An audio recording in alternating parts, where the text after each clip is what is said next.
Welcome back to കുഞ്ഞെടുക്കട. അപ്പോൾ ഇന്ന് നല്ലൊരു നെയ്യപ്പത്തിൻ്റെ റെസിപ്പിയാണ് കേട്ടോ. അപ്പം നമ്മുടെ റേഷൻ കടയിൽ നിന്ന് ഓണത്തിന് കിറ്റ് കിട്ടിയില്ലേ, അപ്പം അതിലുള്ള സൂചി ഗോതമ്പ് വെച്ചിട്ടുള്ള ഒരു നെയ്യപ്പത്തിൻ്റെ റെസിപ്പിയാണിത്. നമ്മൾ അരി വെച്ചുണ്ടാക്കുന്നതിനെക്കാട്ടിലും നല്ല ടേസ്റ്റിയാണ്, നല്ല പെർഫെക്റ്റ് ആയിട്ട് വന്നിട്ടുണ്ട്. അപ്പം ഞാനിതൊന്ന് മുറിച്ച് കാണിച്ചു തരാം. അപ്പം പുറംഭാഗം നല്ല ക്രിസ്പിയും ഉള്ളിൽ നല്ല സോഫ്റ്റുമായിട്ടുള്ള ഒരു നെയ്യപ്പമാണിത്. നല്ല ടേസ്റ്റിയാണ് കേട്ടോ. അപ്പോൾ ഒരിക്കലെങ്കിലും നിങ്ങളിതൊന്ന് ട്രൈ ചെയ്ത് നോക്കണം. അപ്പം നമുക്ക് ഈ റെസിപ്പിയിലോട്ട് പോകാം. അപ്പം ഞാൻ ഈ ഒരു നെയ്യപ്പം ഉണ്ടാക്കാൻ വേണ്ടിയിട്ട് ഒരു 1.5 കപ്പ് നുറുക്ക് ഗോതമ്പ് നന്നായിട്ട് കഴുകി ഒരു 2 മണിക്കൂർ കുതിർത്ത് വെച്ചതാണ്. അപ്പം ഈ ഗോതമ്പിനെ നന്നായിട്ട് നമുക്കൊന്ന് അരച്ചെടുക്കാം. വളരെ കുറച്ച് വെള്ളം ഒഴിച്ചിട്ട് നന്നായിട്ട് അരച്ചെടുക്കുക. നമുക്കൊരു മിക്സി ജാറിലേക്ക് ഇട്ട് കൊടുക്കാം. ഇപ്പം വെള്ളം നന്നായിട്ട് ഊറ്റി കളഞ്ഞതിന് ശേഷം വേണം നമ്മളിത് മിക്സി ജാറിലിട്ട് അരച്ചെടുക്കാൻ. ഇല്ലെങ്കിൽ നമ്മൾ ഒഴിക്കുന്ന വെള്ളവും ഇതിൻ്റെ ആ കുതിർത്ത വെള്ളവും കൂടെ ആകുമ്പോൾ അരച്ചെടുത്തതിന് ശേഷം വെള്ളം കൂടി പോകും. ഇനി നമുക്കിതിലേക്ക് കുറച്ച് വെള്ളം ഒഴിച്ച് ഇത് അരച്ചെടുക്കാം. വളരെ കുറച്ച് വെള്ളം മതി കേട്ടോ.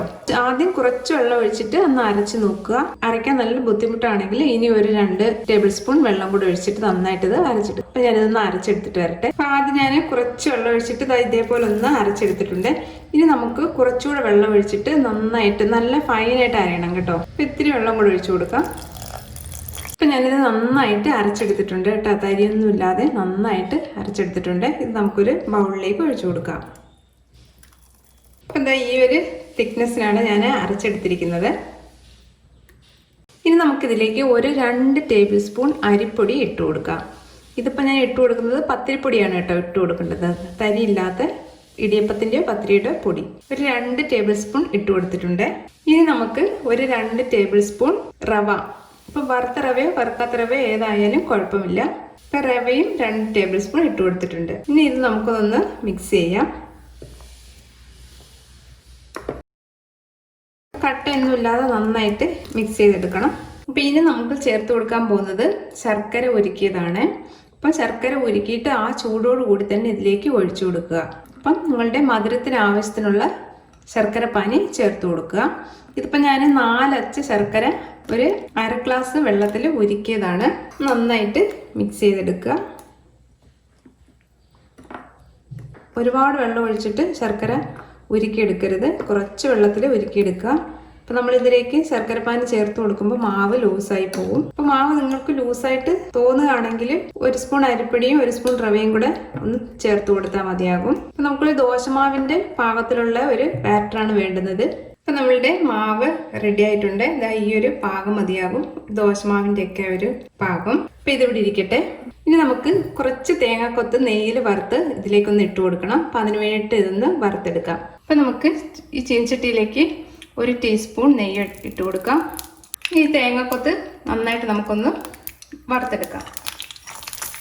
ഈ ഒരു പാകം മതിയാകും. ഇനി നമുക്കിത് ഓഫ് ചെയ്യാം.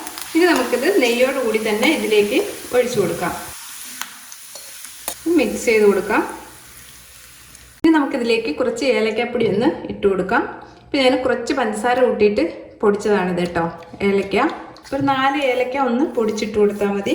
ഇനി നമുക്കിതിലേക്ക് ഒരു 1/2 ടീസ്പൂൺ നല്ല ജീരകം ചേർത്ത് കൊടുക്കാം കേട്ടോ. ജീരകത്തിൻ്റെ ഫ്ലേവർ ഇഷ്ടമുണ്ടെങ്കിൽ മാത്രം ഇട്ട് കൊടുത്താൽ മതി. ഇത് നിങ്ങൾക്ക് പൊടിച്ച് വേണമെങ്കിലും പൊടി ചേർത്ത് കൊടുക്കാം. ഇതിപ്പോൾ ഞാൻ അങ്ങനെ തന്നെയാണ് ഇട്ട് കൊടുത്തിരിക്കുന്നത്. ഇനി നമുക്കിതിലേക്ക് ഒരു 1/4 ടീസ്പൂൺ സോഡാപ്പൊടി ഇട്ട് കൊടുക്കാം. അതേപോലെ തന്നെ ഒരു 1/4 ടീസ്പൂൺ ഉപ്പും കൂടെ ചേർത്ത് കൊടുക്കാം. ഇനി ഇതെല്ലാം കൂടി നമുക്ക് നന്നായിട്ടൊന്ന് മിക്സ് ചെയ്തെടുക്കാം. അപ്പം നമ്മളുടെ നെയ്യപ്പത്തിനുള്ള ബാറ്റർ റെഡി ആയിട്ടുണ്ട്. ഇത് ഈ ഒരു പാകം മതി. ഇനി നമുക്കിത് എണ്ണ നന്നായിട്ട് ചൂടായതിന് ശേഷം എണ്ണയിലിട്ട് വറുത്തെടുക്കാം. അപ്പം ഞാൻ എണ്ണ ചൂടാക്കാൻ വെച്ചിട്ടുണ്ട്. എണ്ണ നല്ലതുപോലെ ചൂടായതിന് ശേഷം മാത്രമേ മാവ് കോരി ഒഴിക്കാൻ പാടുള്ളൂ. അപ്പം നമുക്ക് മാവ് റെസ്റ്റ് ചെയ്യാൻ വെക്കൊന്നും വേണ്ട, ഉടനെ തന്നെ ഇത് ഉണ്ടാക്കിയെടുക്കാം. അപ്പം എണ്ണ നന്നായിട്ട് ചൂടായിട്ടുണ്ട്. നമുക്ക് മാവ് ഇതിലേക്ക് ഒഴിച്ചു കൊടുക്കാം. ഒരു തവി മാവ് ഒഴിച്ചു കൊടുത്താൽ മതി. അപ്പം എണ്ണ ഇതിൻ്റെ മുകളിൽ ഇതേപോലെ ഒന്ന് ഒഴിച്ചു കൊടുത്തോണ്ടേ ഇരിക്കണം. അപ്പം നല്ലതുപോലെ വീർത്ത് വരും.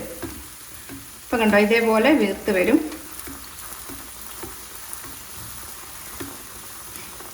ഇനി നമുക്ക് ഇത് ലോ ഫ്ലെയിമിലേക്ക് മാറ്റണം കേട്ടോ. മാവ് ഒഴിച്ചു കൊടുക്കുമ്പോൾ മാത്രമേ ഹൈ ഫ്ലെയിമിൽ വെക്കാൻ പാടുള്ളൂ. അതിനുശേഷം ലോ ഫ്ലെയിമിലേക്ക് മാറ്റുക.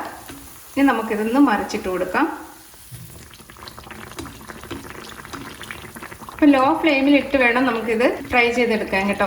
അപ്പോൾ ഹൈ ഫ്ലെയിമിൽ ഇട്ട് കഴിഞ്ഞാൽ പെട്ടെന്ന് പുറം ഭാഗം കറുത്തു പോകുകയും ഉള്ളിൽ വേവത്തുമില്ല. അപ്പോൾ ഇതേപോലെ തന്നെ തിരിച്ചും മറിച്ചും ഇട്ട് നമുക്കിത് ഫ്രൈ ചെയ്തെടുക്കാം. ഈ ഒരു പാകം മതിയാകും. ഈ ഒരു കളറാവുമ്പോൾ ഇത് നമുക്ക് എണ്ണയിൽ നിന്ന് മാറ്റാം.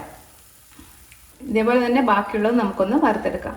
അപ്പോൾ അടുത്ത മാവ് ഒഴിക്കുമ്പോഴും നമുക്ക് തീ ഒന്ന് കൂട്ടി വെക്കണം. അപ്പോൾ ഓരോ വട്ടം മാവ് കോരി ഒഴിക്കുമ്പോൾ ഇളക്കിയിട്ട് കോരി ഒഴിക്കണം കേട്ടോ. എണ്ണ ഇതേപോലെ ഒന്ന് ഒഴിച്ചു കൊടുക്കണം കേട്ടോ, അത് മറക്കരുത്.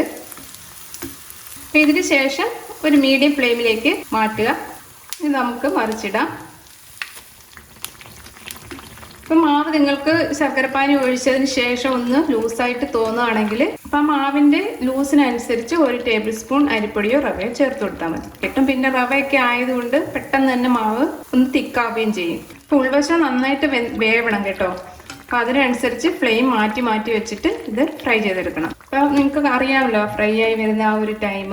അപ്പോൾ ആ ഒരു സമയത്ത് എണ്ണയിൽ നിന്ന് മാറ്റിയാൽ മതി കേട്ടോ. അപ്പോൾ ലോ ഫ്ലെയിമിൽ ഇട്ടിട്ട് മാവ് ഒരിക്കലും ഒഴിച്ചു കൊടുക്കരുത് കേട്ടോ. അപ്പോൾ എണ്ണ കുടിക്കാനും ചാൻസ് ഉണ്ട്. ഇതേപോലെ പൊങ്ങി വരികയില്ല. അപ്പോൾ നല്ലതുപോലെ എണ്ണ തിളച്ചതിന് ശേഷം മാത്രമേ മാവ് കോരി ഒഴിക്കാവൂ. നമ്മുടെ രണ്ടാമത്തെ നെയ്യപ്പം നല്ല സൂപ്പറായിട്ട് റെഡിയായി വന്നിട്ടുണ്ട്. അപ്പോൾ നമ്മളുടെ നുറുക്ക് ഗോതമ്പ് വെച്ചിട്ടുള്ള അടിപൊളി നെയ്യപ്പം റെഡി ആയിട്ടുണ്ട്. അപ്പോൾ അരി വെച്ച് നമ്മൾ ഉണ്ടാക്കുന്നതിനെക്കാട്ടിലും നല്ലൊരു പ്രത്യേക ടേസ്റ്റാണ് നെയ്യപ്പത്തിന്. അപ്പോൾ കുട്ടികൾക്ക് നിങ്ങളും ഒന്ന് ഇതേപോലെ ഒന്ന് ഉണ്ടാക്കി കൊടുക്കുക. നല്ല ടേസ്റ്റിയാണ് ഗോതമ്പ് ആയതുകൊണ്ട് തന്നെ. അപ്പോൾ എൻ്റെ ഈ റെസിപ്പി ഇഷ്ടമായിട്ടുണ്ടെങ്കിൽ ഒന്ന് ലൈക്ക് ചെയ്യാനും സബ്സ്ക്രൈബ് ചെയ്യാനും ഷെയർ ചെയ്യാനും മറക്കല്ലേ. താങ്ക്